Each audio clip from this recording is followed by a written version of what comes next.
Eu sou o Fernando Gimenez e há muitos anos sou um pesquisador estudioso nos campos do empreendedorismo e da economia criativa. Nesta videoaula, a gente vai conversar um pouco sobre a ideia de criar um empreendimento novo na área da economia criativa e da economia da cultura. O objetivo dessa videoaula é permitir que você tome conhecimento de alguns conceitos básicos sobre empreender na economia criativa. Pode ser que você, que já atue nesse campo, tenha pensado algum dia na possibilidade de se tornar um empreendedor ou uma empreendedora. Dessa forma, meu desejo é que esta videoaula ajude a você pensar sobre a decisão e torná-la possível no futuro. Para fazer isso, eu criei uma agenda para a gente discutir aqui. Primeiro a gente vai começar dizendo o que é economia criativa, né? Depois disso vamos falar um pouquinho a respeito de uma parte específica da economia criativa, que é a economia da cultura. Vou apresentar alguns dados estatísticos sobre o PIB criativo, né? E depois a gente entra propriamente dito na questão do processo empreendedor, né? A primeira questão importante é ver até que ponto, né, ser empreendedor é algo que se ajusta à sua ideia de carreira, né? E a gente vai falar então da identidade empreendedora, vamos falar de algumas competências, do processo para empreender. Vou tentar mostrar para vocês como que é interessante que esse processo seja gradual, né? Pouco a pouco, pequenos passos de cada vez. Quase ao final do nosso encontro, a gente vai falar um pouquinho sobre o que eu chamo 6 P's do empreendedorismo, ou seja, algumas dimensões que são importantes para você ser bem-sucedido ao empreender. E, por fim, vou dar algumas dicas de como atuar, seja de maneira informal ou de maneira formal. Começando, então, né, o que é a economia criativa? A economia criativa tem atraído a atenção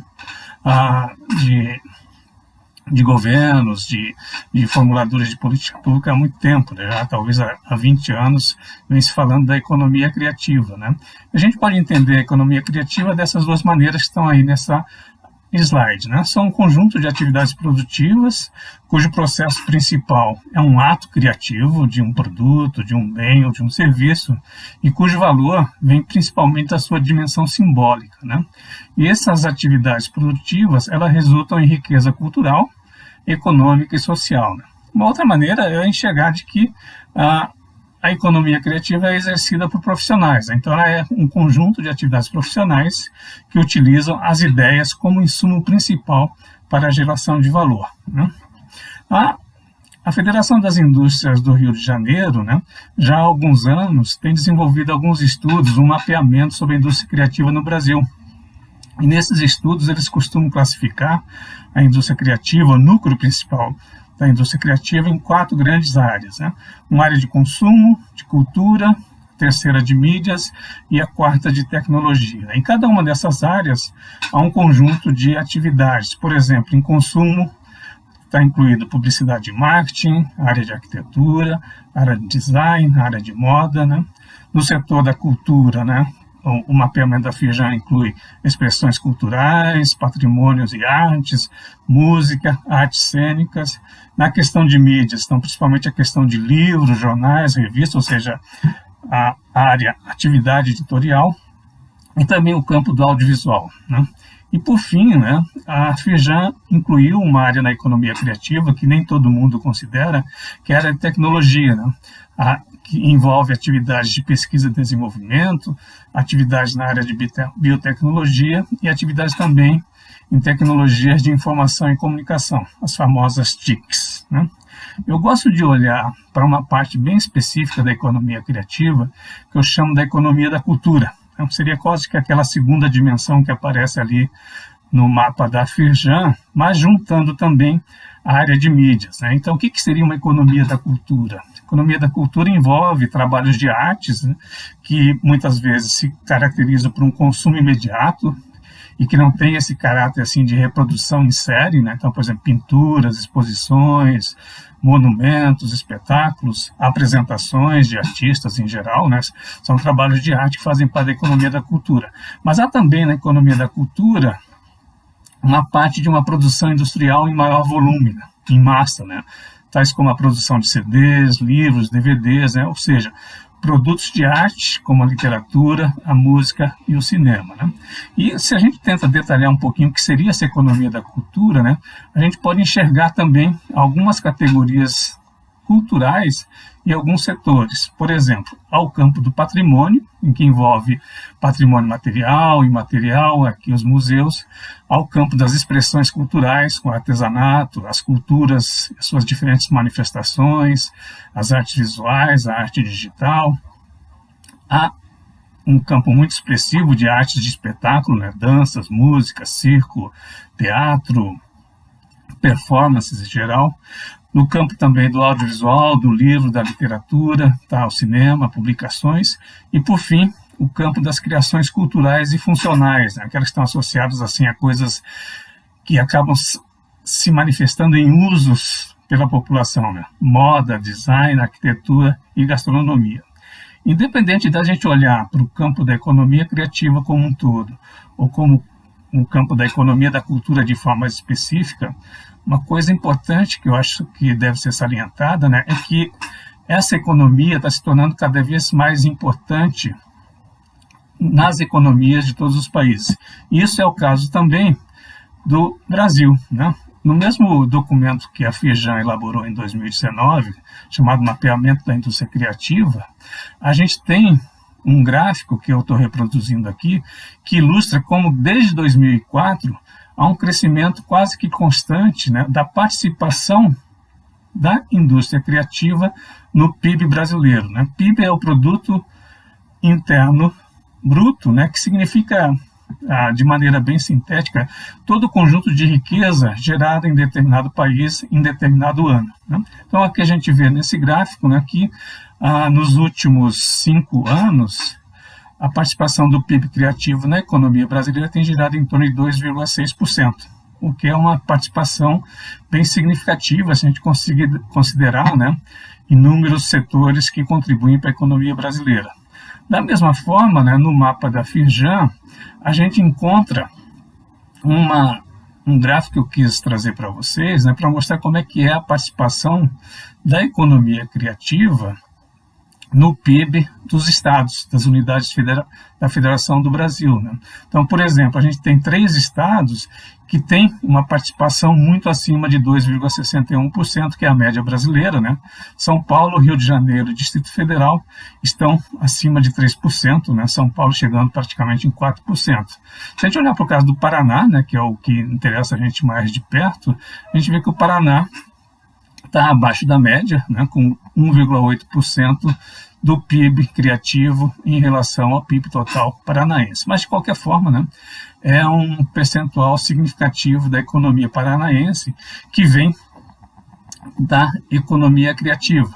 Isso pode significar, por exemplo, né, a oportunidade de empreender para muitas pessoas, né, num setor que vem crescendo e gerando oportunidades de geração de emprego e renda, né? Mas então, assim, o que significa empreender na economia criativa, né? Acho que essa é uma pergunta que talvez você já tenha se feito em algum momento, né? E a primeira coisa que eu acho importante chamar a atenção, né, é que empreender na economia criativa pode ser uma ação que vai gerar um pouquinho de tensão naquela pessoa que empreende, ou nas pessoas que empreendem coletivamente. Por quê? Porque a economia criativa tem uma dimensão, vamos dizer assim, subjetiva, associada ao ato criativo, né, do artista, daquele que cria um produto ou um processo cultural, né? E, ao mesmo tempo, né, a economia criativa demanda a atenção para aspectos mais objetivos, né, de sustentabilidade econômica, financeira. Ou seja, a gente tem uma atenção que eu chamo aí de central, que é assim, ao empreender nessa economia, eu, enquanto indivíduo empreendedor, tenho que, ao mesmo tempo, atender essa demanda de criar um empreendimento que vai ser sustentável em termos econômicos e financeiros, mas, ao mesmo tempo, tenho que atender as minhas demandas de desejos expressivos do meu ato criativo, né? Então, isso nem sempre é fácil de conciliar, né? No entanto, eu acho que é importante perceber, né, que nessa identidade empreendedora, no campo da economia criativa e da cultura, né, a gente tem que enxergar que o econômico financeiro é um meio para e não a finalidade principal do processo empreendedor. O processo empreendedor vai ser justamente criar manifestações criativas que possam atrair a atenção de outras pessoas e, dessa maneira, gerar alguma renda para o empreendedor ou para a empreendedora, né? E aí, isso significa o quê? Significa que se você vai empreender na economia criativa, é necessário que você tenha algumas competências. Obviamente, a primeira competência que aparece é a competência da criação artística, né? Você, de alguma forma, você precisa ter a competência de criar alguma coisa no campo da cultura, no campo da gastronomia, da moda, dos diferentes setores que compõem a economia criativa e a economia da cultura.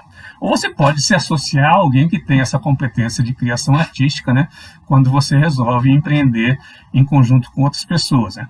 Além disso, né, já que você está empreendendo, e a gente vive numa sociedade capitalista, né, numa sociedade de mercado, né, para empreender na economia criativa, você tem que desenvolver uma competência ligada à visão de negócio e de mercado, né, uma competência que eu chamo de uma capacidade de atuação empresarial. Você precisa entender que existem algumas regras de mercado, algumas necessidades que vão fazer com que você concilie sua expressão artística com a geração de renda, né? Isso significa para mim, né, que você tem que desenvolver uma competência que eu chamo uma competência dupla, que é ao mesmo tempo a busca de uma legitimação artística, ou seja, você tem que ser conhecido como uma pessoa capaz de criar produtos ou serviços ou processos culturais e criativos que são relevantes para outras pessoas, e ao mesmo tempo você tem que buscar uma legitimação empresarial, que as pessoas percebam que o seu empreendimento é confiável, é legítimo e oferece alguma coisa que as pessoas podem ter interesse, né?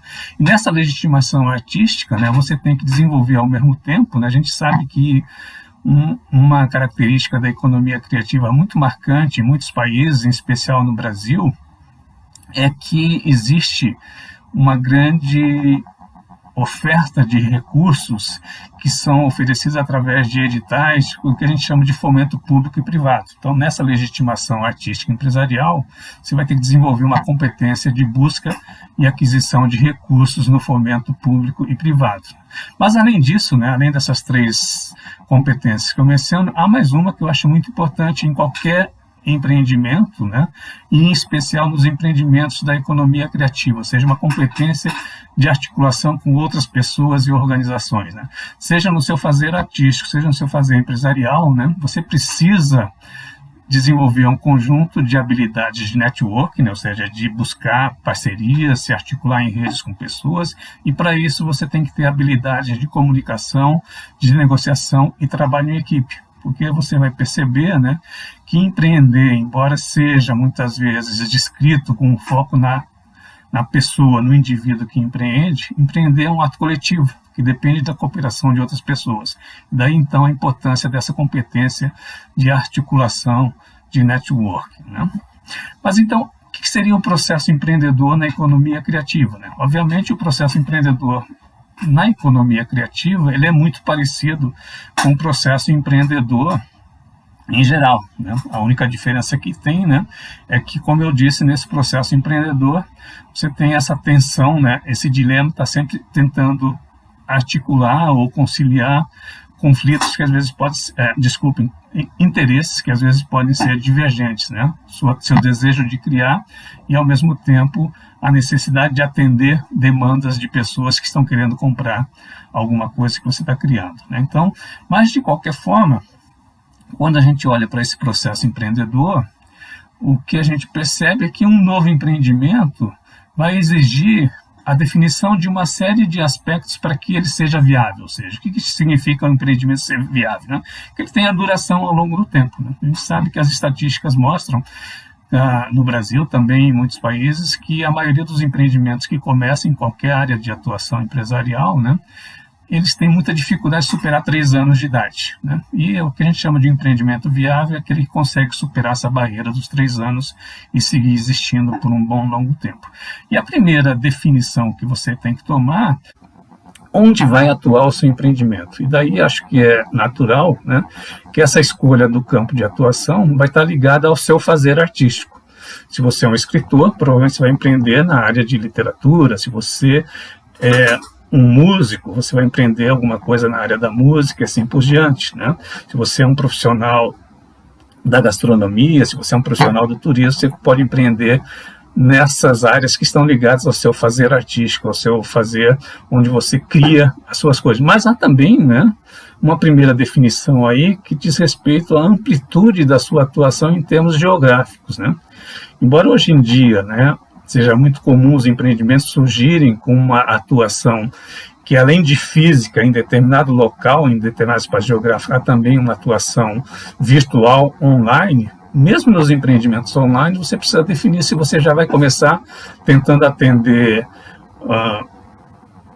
um mercado global, ou se você vai se restringir a um mercado de um país, a um mercado de um estado, a um mercado de uma região menor. Assim, então, a primeira definição é pensar assim, qual é o meu escopo de atuação, né? Esse escopo vai ser ligado ao meu fazer artístico e também ao meu espaço, ao espaço geográfico que eu quero atender.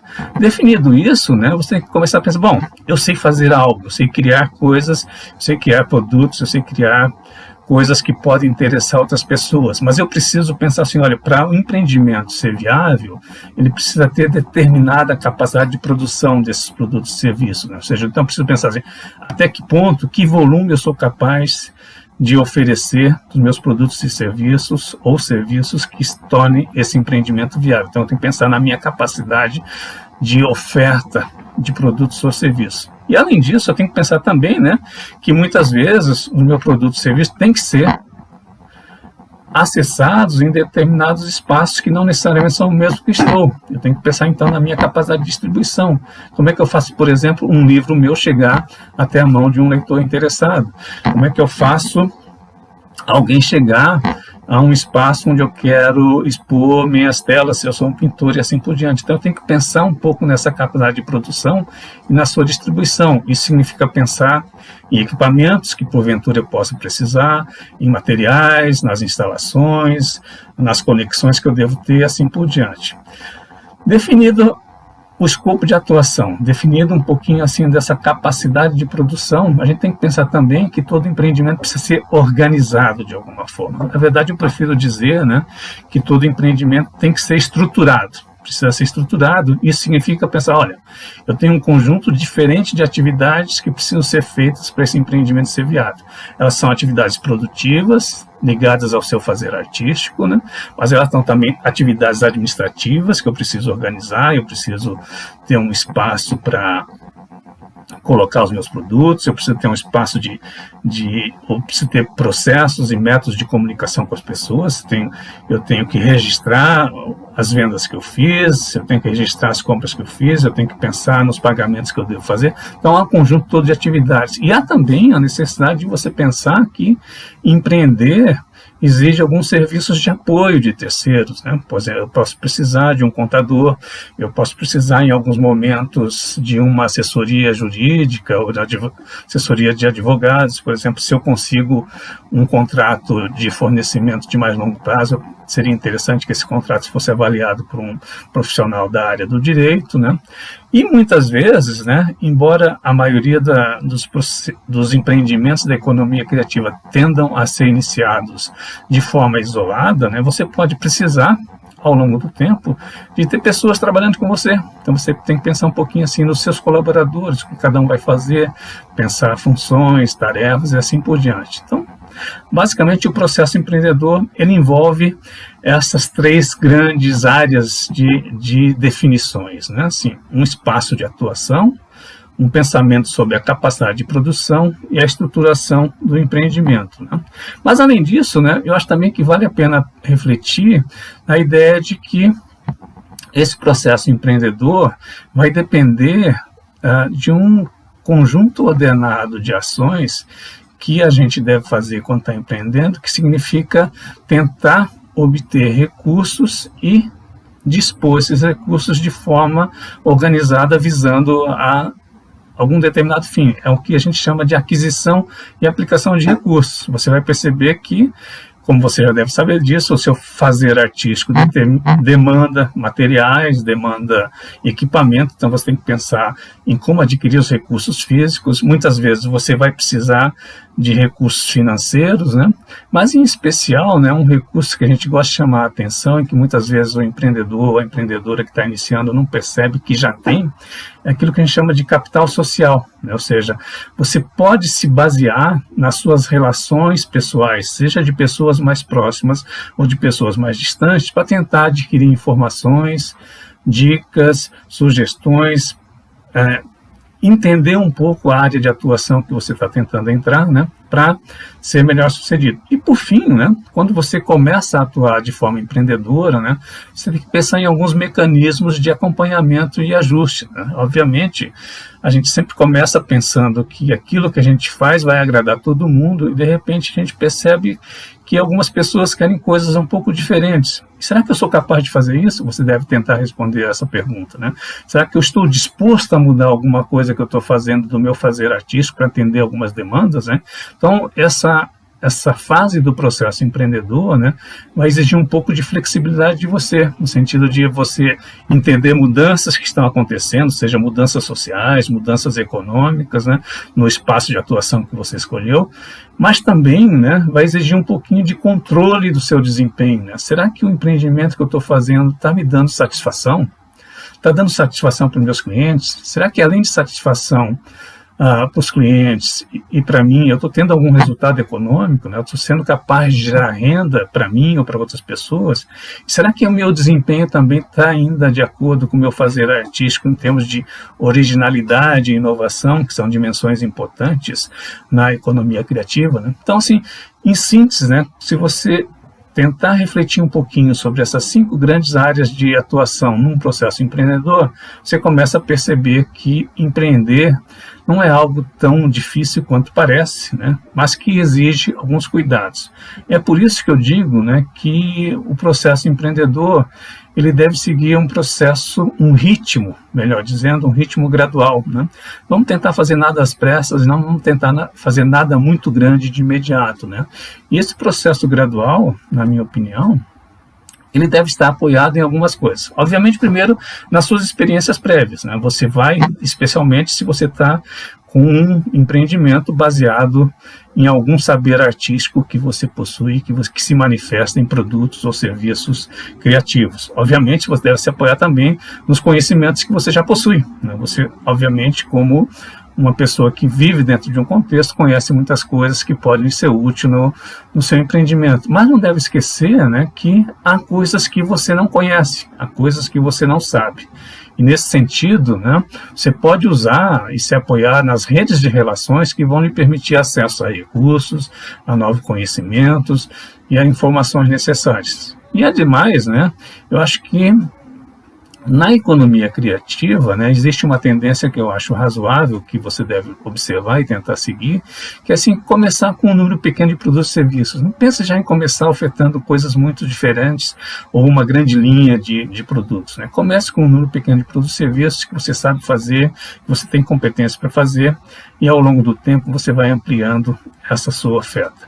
E por fim, nesse processo gradual, né, ele tem uma coisa importante, né, que é assim, a todo momento você deve estar avaliando o risco de insucesso, né? Porque assim, por mais que não seja agradável, né, a gente sabe que às vezes as experiências são mal sucedidas ou fracassam de alguma maneira, e você deve avaliar o risco de insucesso.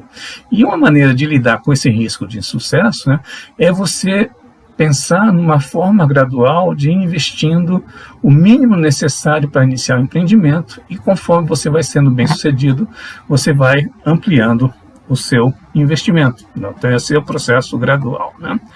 Eu gosto de falar de um conjunto de aspectos do empreendedorismo que algum tempo atrás eu chamei de 6 P's do empreendedorismo, né? São 6 dimensões do empreendedorismo que começam com a letra P, né? E que para mim ajuda a gente a refletir um pouquinho sobre como empreender e por que empreender, né? E a primeira dimensão que aparece, a primeira palavra que diz aí é a paixão, né? Assim, eu acho que a gente só consegue empreender quando a gente descobre uma paixão por algum campo de atuação, né? E essa paixão vai, por exemplo, permitir que você seja capaz de dedicar uma alta carga de energia e de esforço ao empreendimento que você está criando. Então, a paixão é fonte de dedicação, né?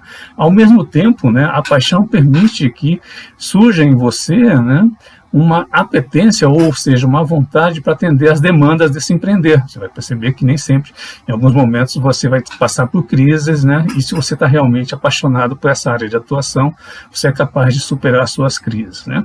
O segundo P, né, é o propósito, né? Assim, nenhum empreendimento começa sem nenhum propósito. E esse propósito, para mim, ele está associado a duas coisas. A primeira coisa, assim, é a sua motivação para empreender, né?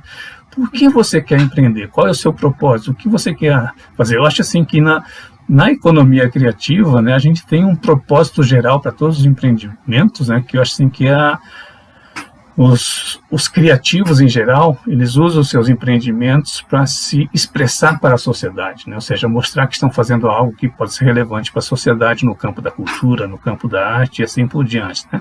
Mas, além disso, além dessa sua motivação pessoal, você pode ter uma motivação que pode ser, de repente, muito pragmática, né? Você está enfrentando uma crise e você enxerga um empreendimento como uma possibilidade de sair de uma crise, ou seja, uma motivação de sobrevivência, né? Ou você enxergou, né, que as pessoas gostam muito daquilo que você faz, você percebe uma oportunidade de criar um empreendimento em cima do seu fazer artístico, né? Mas também o propósito significa assim, ó, o meu empreendimento, ele tem o propósito de oferecer um produto ou serviço ao mercado ou à sociedade como um todo. Então, esse é o segundo P. O terceiro P, que é muito importante, né? Um pouquinho antes eu falei para você de que, embora a gente enxergue empreender, né? Na mídia se fala muito disso, que empreender é um ato individual, né? Se fala muito da empreendedora, do empreendedor, né? A gente não pode esquecer que para empreender a gente precisa de pessoas, né? Ou seja, e de duas maneiras também, né? Primeiro, assim, os nossos produtos, os nossos serviços devem atrair clientes. Clientes são pessoas, então preciso ter alguma maneira, preciso pensar de como vou atrair esses clientes para os meus produtos. E o segundo aspecto do terceiro P, que são as pessoas, né, é que empreender demanda interação com outras pessoas que não só você sozinho, né? Eu posso ter empregados, eu posso ter sócios, eu preciso interagir com fornecedores, eu preciso interagir com parceiros. Na economia criativa há uma dependência, às vezes, muito grande de recursos governamentais, então preciso ser capaz de interagir com os fomentadores, com os órgãos de fomento oficiais e ser capaz de extrair informações que permitam que eu seja bem sucedido, por exemplo, ao me candidatar a algum edital de fomento, seja no nível municipal, estadual ou federal. Então a gente tem paixão, propósito e pessoas como os três primeiros P's do empreendedorismo. O quarto P é aquilo que eu chamo de práticas, né? Ou seja, empreender significa colocar a mão na massa, significa saber fazer alguma coisa, né? E esse saber fazer, né, de novo, né, é um saber fazer artístico ligado à sua criatividade, mas é também um saber fazer de negócio, né, de operar em um mercado, e para ser empreendedor na nossa sociedade você tem que operar nesse mercado, e é também um saber fazer de cooperação com terceiros. Além disso, né, muitas vezes, né, pode ser necessário que você tenha que dominar o uso de ferramentas ou métodos que podem ser criativos ou podem ser métodos de negócio, por exemplo, né? Algo muito importante em empreendimentos de qualquer natureza, em especial da economia criativa, né? Você começar a desenvolver uma capacidade de entender o seu fluxo de caixa, né? O que é um fluxo de caixa? É basicamente ele assim, ó, quais são os meus compromissos que eu tenho para pagar em determinado período, quais são as possíveis entradas de recursos financeiros que eu vou ter, e de que forma isso dá um saldo positivo ou negativo. Se der um saldo positivo, eu estou tranquilo; se der um saldo negativo, tenho que pensar em como é que eu vou gerar recursos para cobrir esse saldo negativo dentro de, por exemplo, um mês, né? Mas, em resumo, né, quando eu falo de práticas no empreendedorismo, eu quero dizer que empreender significa exercer três papéis, né? Três papéis que eu chamo de papéis empreendedores, né? Você vai ser a criadora ou o criador de um negócio, você vai ser também a organizadora ou organizador desse empreendimento, e por fim você vai ser o condutor, né, ou a condutora desse empreendimento lidando com outras pessoas. O quinto P é o próprio produto, né, ou seja, você tem que desenvolver ao longo do seu empreendimento uma capacidade de entregar um produto que pode ser tangível ou intangível, né? E esse produto vai ser para uma parte do mercado, para a sociedade como um todo, depende um pouco das suas ambições. E por fim, né, a esperança, né, é que ao fazer tudo isso, você tenha uma recompensa, né? E eu acho que a principal recompensa que o empreendedor, a empreendedora tem quando está nesse processo empreendedor, gradual, cuidadoso, é um prazer, né? Ou seja, a gente sente um prazer imenso a fazer algo do que se gosta. Se você está empreendendo na economia criativa, um empreendimento associado a algo que você faz como artista, ou como agente cultural, né, é muito provável que você vai estar fazendo algo que gosta. Mas também, né, a gente sente prazer ao perceber que outras pessoas gostam daquilo que nós estamos oferecendo. E por fim, né, o prazer vem também dos resultados que você consegue. Não necessariamente em resultados financeiros. É claro que os resultados financeiros de mercado são importantes, mas há também os resultados subjetivos do seu processo criativo, do prazer de ver seu esforço em termos de produto e serviço reconhecido, né? E também da sua autorrealização, né? Você, de repente, em alguns momentos, vai perceber que começa a se sentir autorrealizado, né? Para terminar essa videoaula, né, eu acho que vale a pena refletir um pouquinho, né, se você deve começar a sua atuação empreendedora de forma informal ou formal. Ou seja, será que eu já preciso começar a me registrar como uma empresa ou como um empreendedor de algum tipo? Eu posso começar minha atuação informalmente, né? O caminho mais tradicional na economia criativa, especialmente na economia da cultura, né, é uma atuação inicial informal, né? Ou seja, a pessoa começa a oferecer seus produtos, as suas criações, como pessoa física. Algumas vezes ela acaba evoluindo dessa pessoa física, oferecendo informalmente para amigos, conhecidos, acaba fazendo um cadastro, especialmente quando a criação está ligada a algum serviço, né? Pode se cadastrar como prestador de serviço em nível municipal, mas continua sendo uma pessoa física, né? E mais recentemente, desde 2009, no Brasil, existe uma possibilidade que, dependendo da sua área de atuação na economia criativa, você pode aproveitar e se formalizar, né? É o chamado microempreendedor individual, né? É uma forma de empreendimento simples, né? Que você passa a ter o famoso CNPJ, né? Ou seja, você deixa de ser uma pessoa física para ser uma pessoa jurídica, né? Só que algumas limitações, né? Enquanto microempreendedor individual, você pode ter um faturamento máximo de R$81 mil ao ano, né? O que vai dar aí pouco menos de R$7 mil por mês, né?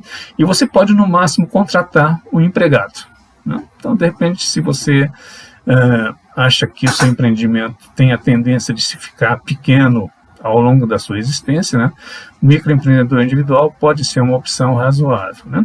Há também, né, de alguns anos para cá no Brasil, uma nova forma de empresa individual que é conhecido pela sigla EIRELI, né, que significa Empresa Individual de Responsabilidade Limitada, né, em que a grande vantagem desse formato de empresa é que você, como o próprio nome diz, tem uma responsabilidade limitada ao montante de capital que a empresa demandou no seu início. Só que tem uma exigência que é muito difícil de ser atendida, especialmente por pequenos empreendimentos da economia criativa, né? Que uma EIRELI demanda que o capital social, ou seja, o investimento inicial previsto para a empresa seja igual a 100 salários mínimos, né? O que daria hoje em dia pouco mais de R$100 mil, que não é assim, um capital facilmente disponível para a maioria das pessoas. E por fim, obviamente, né, você já pode começar com uma empresa limitada, atuando com sócios, né? E muitas vezes é o caminho razoável, porque você pode ter em um sócio ou em mais de um sócio, o conjunto de competências que você não tem na área de negócios, né? E ter uma sinergia muito positiva, né?